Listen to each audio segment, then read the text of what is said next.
పెళ్ళైనా పండగైనా వేడుక ఏదైనా పట్టు చీరల ప్రత్యేక వేదిక వారాహి సిల్క్స్. ఓకే. సో ఇంత స్మూత్ గా వెళ్ళిపోతున్న life almost 18 years journey. 18 years అంటే చైల్డ్ ఆర్టిస్ట్ అని చెప్పుకోవచ్చు. చైల్డ్ యాక్టర్ గానే వచ్చాను. ఏ ఏజ్ లో వచ్చావు ఇండస్ట్రీకి?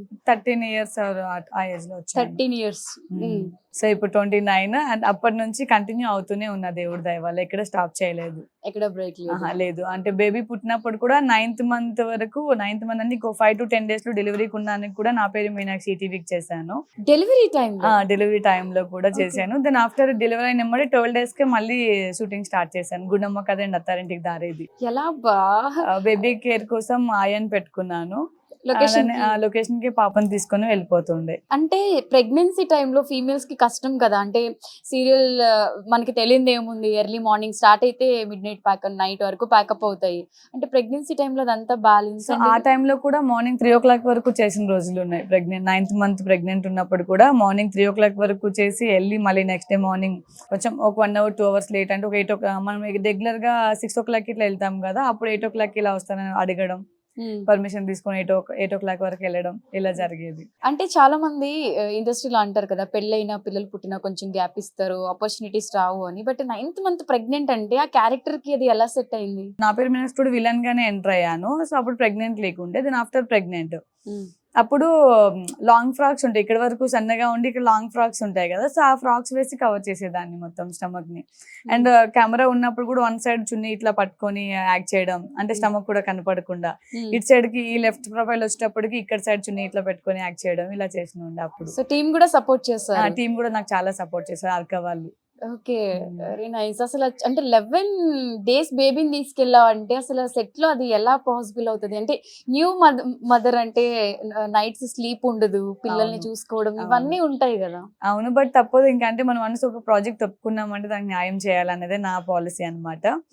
ఎప్పుడైనా సరే వన్స్ ఒక కమిట్మెంట్ ఇచ్చానంటే దాని మీదనే ఉంటాను నేను, ఏ ప్రాజెక్ట్ ఒప్పుకున్నా సరే. సో మనం సీరియల్ కి ఒప్పుకుంటున్నాము, ఇంకోటి మనం గ్యాప్ తీసుకుంటే ఆడియన్స్ మైండ్ లోకి మళ్ళీ వెళ్ళాలంటే చాలా టైం పడుతుంది. సో ఎందుకు ఎప్పుడు గ్యాప్ తీసుకోలేదు. ఆ 12 days తర్వాత మళ్ళీ మధ్యలో 21 days కానీ పర్మిషన్ అడగడం, మళ్ళీ ఫంక్షన్ చేసుకోవడం, మళ్ళీ షూటింగ్ కి వెళ్ళిపోవడం. అలా ఇంకా బేబీకి మిల్క్ ఇవ్వాలన్నప్పుడు కూడా నాకు ప్రొడక్షన్ వాళ్ళు చాలా హెల్ప్ చేస్తుండే. సార్ బేబీ ఏడుస్తుంది, మిల్క్ ఇచ్చొస్తాను అంటే వాళ్ళ కూడా యాక్సెప్ట్ చేస్తుండే వాళ్ళు. నాకు చాలా సపోర్ట్, వాళ్ళంతా సపోర్ట్ వల్లనే నేను షూటింగ్ చేయగలిగాను. ఓకే, పాప కదా? పాప ఇప్పుడు 7 years. 7 years వచ్చేస్తాయా? 7 years వచ్చేసాయి. అంటే సెట్ లోనే పుట్టి సెట్ లోనే పెరిగింది కాబట్టి తను కూడా ఆర్టిస్ట్ చాలా యాక్టివ్ ఉంటుంది. అంటే ఆర్టిస్ట్ ఇంకా చేయలేదు తనని, బట్ చాలా యాక్టివ్ ఉంటుంది తను. అవునా? అంటే చైల్డ్ ఆర్టిస్ట్ గా ఇంకా ఇప్పుడు ఏం స్టార్ట్ చేయలేదు. ఇన్ కేస్ ఏమైనా ఆపర్చునిటీస్ వస్తే తప్పకుండా చేపిస్తాను. అంటే పెద్ద అయిన తర్వాత మనం కొన్ని చేయలేము, అలానే వాళ్ళు కూడా ఒప్పుకోరు. అంటే వాళ్ళ మైండ్ సెట్ కూడా చేంజ్ అవుతుంది. సో ఇప్పుడు వాళ్ళ మైండ్ సెట్ మన చేతిలో ఉంటుంది కాబట్టి నీ డ్రీమ్స్ నా డ్రీమ్స్ ఏమైనా ఉంటే అది ఫుల్ఫిల్ చేయవచ్చు. ఓకే, సో తర్వాత వాళ్ళ ఇంట్రెస్ట్ అంటే యాజ్ ఎ మదర్ గా ఉంటుంది కదా నీకు కూడా, పాపని కూడా ఆర్టిస్ట్ చేయాలి అలా. నాకు చైల్డ్ యాక్టర్ అప్పుడు చేయాలని ఉంది, బట్ పెద్ద అయిన తర్వాత చేయాలని ఇంట్రెస్ట్ లేదు. అవునా? ఎందుకని తెలీదు. ఇంకా అది వాళ్ళ ఇష్టం ఉంటది. అప్పుడు పెద్ద అయిన తర్వాత మన మాట వినేటట్లేదు. అంటే ఇప్పుడు మా జనరేషనే వినలేదు, అంటే లైక్ మన జనరేషనే వినట్లేదు. అప్పుడు నెక్స్ట్ జనరేషన్ వింటారని గ్యారంటీ ఏముంది? సో వాళ్ళకి నచ్చినట్టు వాళ్ళు ఉంటారు అప్పుడు. ఓకే, నేను ఎక్కువ ఎడ్యుకేషన్ మీద ఇంపార్టెంట్ పెడదాం బేబీకి అని అనుకుంటున్నాను. ఎడ్యుకేషన్ మీద? ఓకే, నాకు ఎట్లా పెద్ద ఎడ్యుకేషన్ లేదు. అవునా?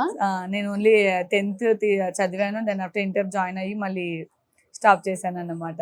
అంటే డిస్కంటిన్యూ చేశాను. అంటే మనకి సీరియల్స్ ఇదే సరిపోయింది. అప్పట్లో ఫ్యామిలీ ప్రాబ్లమ్స్ ఎక్కువ ఉండే, అందరం చదువుకోవాలన్న ఇబ్బంది ఉండేది. మేము 4 sisters అన్నమాట. ఓకే, సో అందరికి చదివించాలి, పెళ్లిళ్ళు చేయాలంటే మమ్మీ డాడీకి కూడా చాలా కష్టం ఉండే.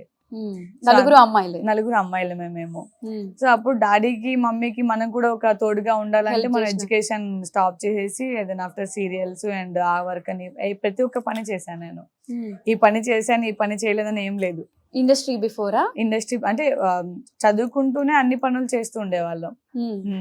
లైక్ బట్టల షాప్ లో వర్క్ చేయడం, ఎలక్ట్రీషియన్ షాప్ లో వర్క్ చేయడం, అండ్ అలానే కిరాణా షాప్ లో వర్క్ చేయడం, ఆల్మోస్ట్ అన్ని చేశాను నేను. నేను ఈ పని చేశాను, ఈ పని చేయాలని ఏం లేదు. నాకు ఇప్పటికీ పొలం పని కూడా వస్తుంది. నాకు అన్ని పనులు చేయగలను నేను.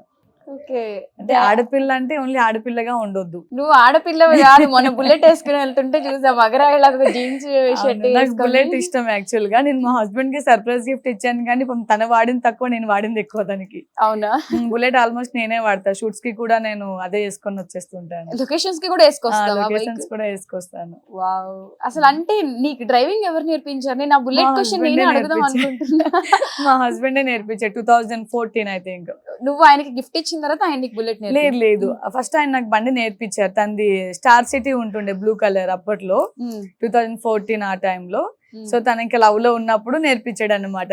అంటే ఎవ్రీడే నేను తను చూడడానికి ఇనార్బిట్ మాల్ లో తను వర్క్ చేసేవారు అప్పుడు. ఓకే. నాకు శ్రావణ సమీర సూట్ అయిపోగానే ఎవ్రీడే నైట్ 9 o'clock కి మాదాపూర్ నుంచి ఇనార్బిట్ మాల్ వెళ్ళేదాన్ని. వెళ్ళి అక్కడ నా స్కూటీ వాళ్ళ కొలీగ్స్ కి ఇచ్చేసి తన బండి మీద మా ఇద్దరం వచ్చేవాళ్ళం. నేను డ్రైవ్ చేస్తే నేను కూర్చునేవాడు. ఓకే. సో అలా అలవాటు అయింది బండి. దాని తర్వాత పల్సర్ నేర్చుకున్నాను. దాని తర్వాత ఇంకా డైరెక్ట్ ఇంకా ఇదే బుల్లెట్. ఇంకా బుల్లెట్. అండ్ అందరూ వెయిట్ ఉంటది కదా, నువ్వు అమ్మాయి కదా, నువ్వు మొయ్యలేవు, ఎందుకని భయపెడుతుంటారు. బట్ నేను భయపడాను. నేను పడితే ఒకసారి 2 సార్లు పడతాం. పడ్డావా ఒకసారి? పడతాం, కామన్ అది. ఇంకా అనుకోకుండా అవుతూ ఉంటాయి అలా అన్ని. అయినా మళ్ళీ అదే స్టార్ట్ చేయాలి మళ్ళీ. అంటే అది ఇలా మీద పడిపోతే దాన్ని బ్యాలెన్స్ హోల్డ్ చేయడం కష్టం. నేను బ్యాలెన్స్ చేసుకోగలను. నేను చేసుకోగలను. నేనైతే balance దాని కింద చేసుకోగలను. పడిపోతా. మొన్న చూస్తున్నా కార్ ముందే వెళ్తున్నావు బుల్లెట్ తోటి, వెనకాల Okay. కాల్ చేద్దాం అంటే మళ్ళీ ఎందుకులే డ్రైవింగ్ లో ఉన్నావు చూడు ఎలా వెళ్ళిపోతుందో అసలు ఆ అబ్బాయిలాగా Okay. అనుకున్నాం మేము.